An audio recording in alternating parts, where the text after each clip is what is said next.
can keep this. No, you I said can you had copy it. that. I don't No, have this- this. No, I Oh, don't you have don't? this. Well, No. there's a copy available in the Historical Society. At the Historical Society, I can Yeah, get yeah, this. you can get No, that. I was mistaken this for something else. I don't Okay. have that.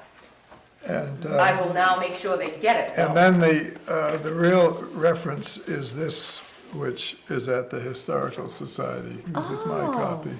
And this, Oh, wow. although it's dated to 1865, he actually carried it on through to 1946. Oh, So- wow. So it covers Nathaniel's period here in this house too. That's fabulous. So We that's- need that's to the- get over there and start reading this. Yeah, And this is yours, you this is wrote private, this. yeah, You I wrote wrote this, that, yeah. yeah. We should get you on this.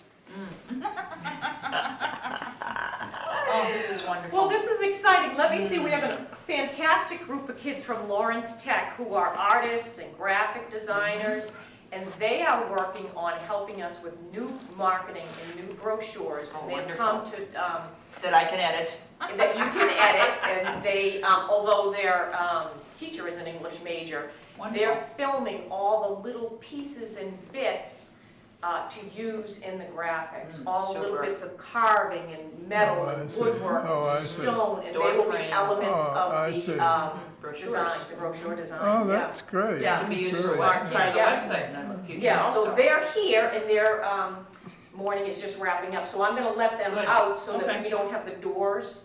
Making noises. Yeah, while you're talking. Okay. Yeah. It's really an honor to have you here, and I so appreciate it. Thank you, Thank you. right. And there's muffins and coffee in there. Right, yeah, right, for we you got the guys. coffee, we'll have the Beautiful. muffins maybe later. Oh. Let me know about the size of the image. Are you, are you, Hang on, I'll turn the monitor on so you can see. Okay.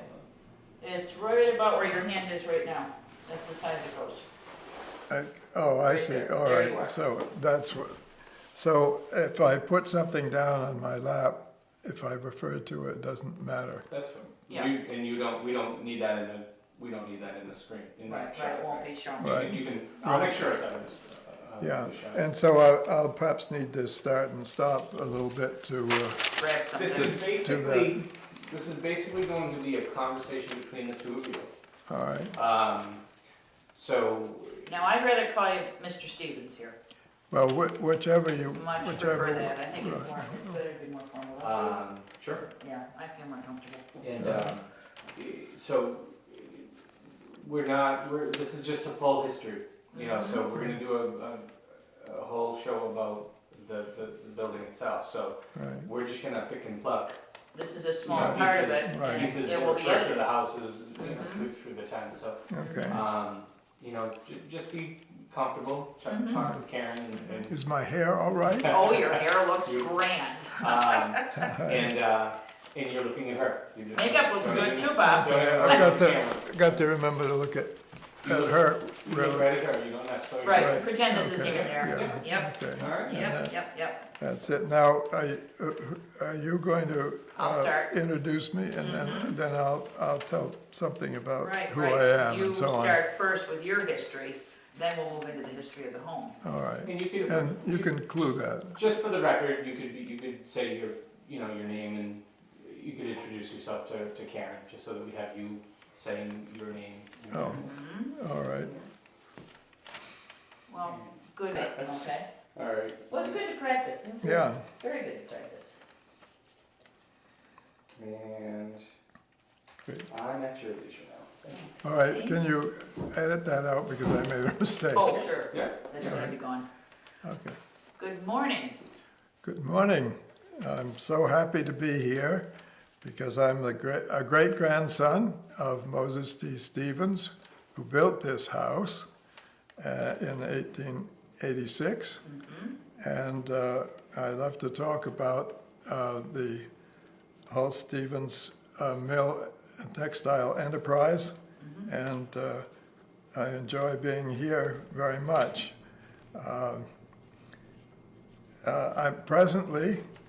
I live in a house that Moses' father built, Captain Nathaniel Stevens, in 1846, and it's down on Academy Road here in North Andover. And as a young person, occasionally I visited the house here when Moses' son, Nathaniel, was living in the house, probably in the late 30s and in early 1940s, before Nathaniel died in 46. So that's who I am. And how often did you come here as a young person? Was it not too frequently? It was occasionally. Mother took us 3 children to Cambridge, Massachusetts, so we could have good schooling at Shady Hill School. And we came out to visit Grandmother Stevens down in Edgewood, right beside the farm. And then we occasionally would come up and see Great Uncle Nat. Okay. And he was a very imposing figure. He was tall and thin, and he had a very deep voice. Oh. And he answered you very, very kindly and very thoughtfully, but without much conversation. Sadly, Reticent. yes, and sadly, he and his wife did not have any children, so I see. he wasn't perhaps familiar with children too much. Okay. Now, you say you're 3, the 3 children, now, do you have sisters, or do you have a brother, or? Yes, I had a brother, a younger Okay. brother, Okay. and then a still younger sister. So you were the oldest, I was the oldest. the yeah. leader? Well, sort of inevitably. Yeah. Okay, now when did you come back to North Andover then? Well, I was a faculty member at Michigan State University for Okay. 26 years, and then when I What retired, did you teach? I taught agricultural economics, I see. and that was focused on overseas agriculture in low-income countries, concerned with the so-called Green Revolution in poor countries. I see. And Did you have anything to do then with working with the Marshall Plan also? no, the Marshall Plan was earlier. That Okay. was after the Second World War. Okay. But you may recall or have heard that President Truman made a very important speech in 1949 when he had what was called Point 4 in his speech, which was to emphasize technical assistance to low-income countries, to poor countries. And It's still important even to today. right, exactly. But that was the beginning, and the U.S. aid activity in low-income countries began from that time, and I worked on various programs that were related to that. Okay. And then from Michigan, did you come back here? Yeah, I retired in 1990 Okay. here to great grandfather Captain Nathaniel Stevens' house. Okay, okay. And now the first 2 centuries, there were mainly farmers in the town. Yes, And there was also, wasn't there also the mill with Simon Bradstreet? yes. The thing to think about is that this estate here, which the family had always called just Osgood Hill, is a symbol of a very successful branch of a colonial Andover family. The family has lived here in Andover since 1638, when John Stevens arrived with the first contingent of settlers, and in fact, he's recorded as being the 5th settler in town. I see. And for for 2 centuries, the Stevenses were farmers in Andover, Which is Which- now which- North Andover. later became North Andover because the southern part of the town became separated, and we in North Andover say perhaps they stole the name. We'll never know. Right. Now, when did the mill begin to be built that your family was famous for? Right. Well, I think the way to think about the family textile business is to think about the fact that it was led for 2 centuries primarily by 3 extraordinary men. And the first one was whom we call Captain Nathaniel Stevens. Okay. And the reason he's called captain is because he was appointed a captain in the local militia. That's the town defensive corps here in Andover in 1815, I think it was. Okay, and he was born in 1786. That's correct. Okay. He was born. So he was the first man who established the mill. And he established it by getting his father to agree with a neighbor who owned a grist mill to let him take over the grist mill and begin to establish a textile processing mill. And this is right on Cochicoic Brook, Okay. which is the stream that drains Lake Cochicoic. And it was at the location where the mill pond condominiums are now. All right, so. And that's the location of the Stevens Mills. So was Stevens Pond a part of that? Yeah, that's Okay, right, yeah. okay. But the Stevens Pond was increased in size by the dam for the textile mill. Okay, so that must have been definitely running water, a strong brook, running very hard to be able to be used for a mill.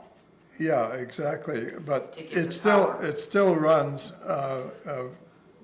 and the question, of course, is that in late August or September, there would be less rain and less so on, so that Less power. less power. So you drew down the pond and you tried to arrange it. In fact, the dam was raised.